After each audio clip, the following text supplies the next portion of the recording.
ఆఫీస్కి టైం అవుతుంది. నా క్యారీ బ్యాగ్ ఇక్కడ ఉంది. నా 30 లక్షలు కలగా ఉన్న ఇంటిని ఎప్పుడు కట్టించుకుంటానో ఏమో. శాలరీ పడింది కదా, తినేకపోదామా? శాలరీ పడింది కానీ జశ్వంత్, నువ్వేం తినాలనుకుంటున్నావు? 2 బిర్యానీ, 1 కబాబు, 1 పెరుగన్నం, 1 పెద్ద హిమక్రీము. ఇదేనా ఇంకా ఏమైనా కావాలా? ఈ పూటకి ఇది చాలు. ఇంక పని చెప్తాను, చేస్తావా? చేస్తాను. ఇంటికి వెళ్ళి వెళ్ళి చెంబు నిండా నీళ్ళు తాగి పంకో. నీ సలహా సూపర్ సామి. ఓవయ్యా, ఈ మధ్యనే కొత్తగా ఇల్లు కట్టించాను. అప్పులు తీర్చుకోవాలి, ఈఎంఐలు కట్టుకోవాలి. ఇప్పటికే ఖర్చులు చాలా అయ్యాయి. నువ్వేమో బిర్యానీ తిన్నామంటావు. సరే ప్రత్యుత్. ఏ బాబు, ఇక్కడికి రా. చెప్పండి సార్. 2 బిర్యానీ, 1 కబాబు, 1 పెరుగన్నం, 1 పెద్ద హిమక్రీము. హిమక్రీమ్ అనగా ఏంటి సార్? ఇంత పెద్ద రెస్టారెంట్ ఉంది, హిమక్రీమ్ అంటే తెల్ల ఐస్ క్రీమ్ బాబు. ఇవన్నీ మీకేనా సార్? నాకొక్కనికే. మీరు చాలా గొప్పలు సార్. సరే బాబు. ఎన్ని బిల్డింగ్లు కట్టాను, ఎన్ని రోడ్లు వేశాను, అయినా కూడా నాకు బిల్లులు పడ్డం లేదు. దీని దెబ్బకు నాకు బీపీ షుగర్ కూడా వచ్చేలాగుంది. ఏం చేయాలో ఏమో. కలెక్టర్ కావడం నా కోరిక. కలెక్టర్ కావాలని మొదటిసారి ప్రయత్నించాను, ఫిలిమ్స్లో పోయింది. రెండోసారి ప్రయత్నించాను, మెయిన్స్లో పోయింది. మూడోసారి ప్రయత్నించాను, ఇంటర్వ్యూలో పోయింది. ఈసారి బాగా చదివి బాగా మార్కులు తెచ్చుకొని ఐఏఎస్ కావాలి. ఐఏఎస్ కావడం నా జీవితాశయం మరియు నా లక్ష్యం. కరువు పనికి పోయి జీవితం అంతా ఇలానే గడిచిపోతుంది. ఆ దేవుడు ఎప్పుడు కరుణిస్తాడో ఏమో.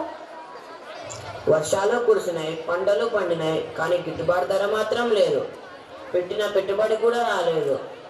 మా బతుకులు ఎప్పుడు బాగుపడతాయో ఏమో. నేను వ్యాపారం మొదలుపెట్టిన దగ్గర నుంచి అన్ని నష్టాలే. లాభాలు ఎప్పుడు వస్తాయో ఏమో.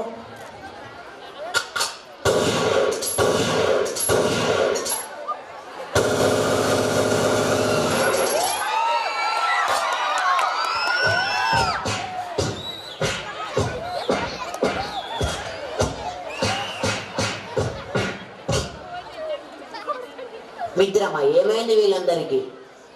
మిత్రమా, వీళ్ళందరికీ ఏమైందంటే వీళ్ళ ఆలోచనల్లో పడి వీళ్ళ ఆరోగ్యాన్ని నిర్లక్ష్యం చేశారు.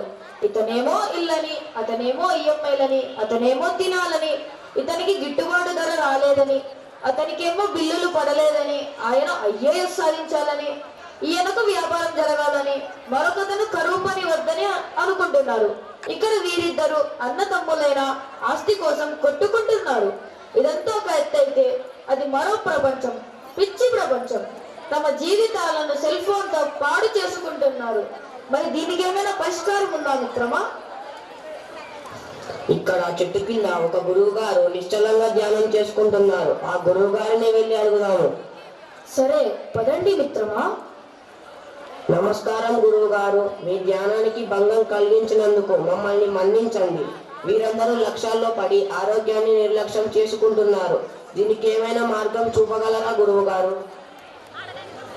ఒకే ఒక మార్గం, యోగ మార్గం. ఓం ధూమ్ తత. ఏమైంది మనకు? నిశ్శబ్దం. ఏమైంది అంటే మీరందరూ యాంత్రిక జీవితము జీవిస్తున్నారు.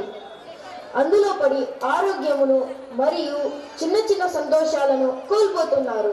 దానికి పరిష్కారం గురువుగారు చెబుతారు. మీ ఆరోగ్యం మీ అదుపులో ఉండాలంటే యోగాసనాలు చేయాలి. ఇప్పుడు మనమంతా యోగాసనాలు చేద్దామా? చేద్దాం.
మొదటిసారి ఆయన చాలా బాగా చేశారు.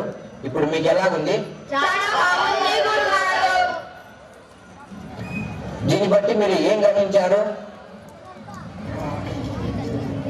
జీవితం ఉన్నది జీవించడానికే.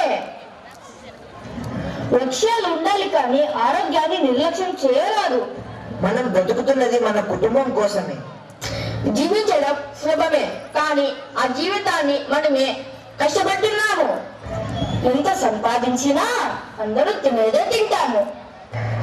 మనం ఆరోగ్యంగా ఉంటేనే మన కుటుంబము బాగుంటుంది, మన దేశం కూడా బాగుంటుంది. కాబట్టి కష్టపెట్టవలసిన శరీరానికి విశ్రాంతి చేస్తున్నాము, ప్రశాంతంగా ఉండవలసిన మనసును కష్టపెడుతున్నాము.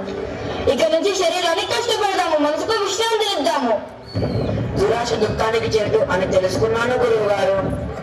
ఇంకటి నుండి పిల్లి తగ్గిస్తాను గురువు గారు. ఇక నుండి సెల్ ఫోన్ చూడడం తగ్గిస్తాం గురువు గారు.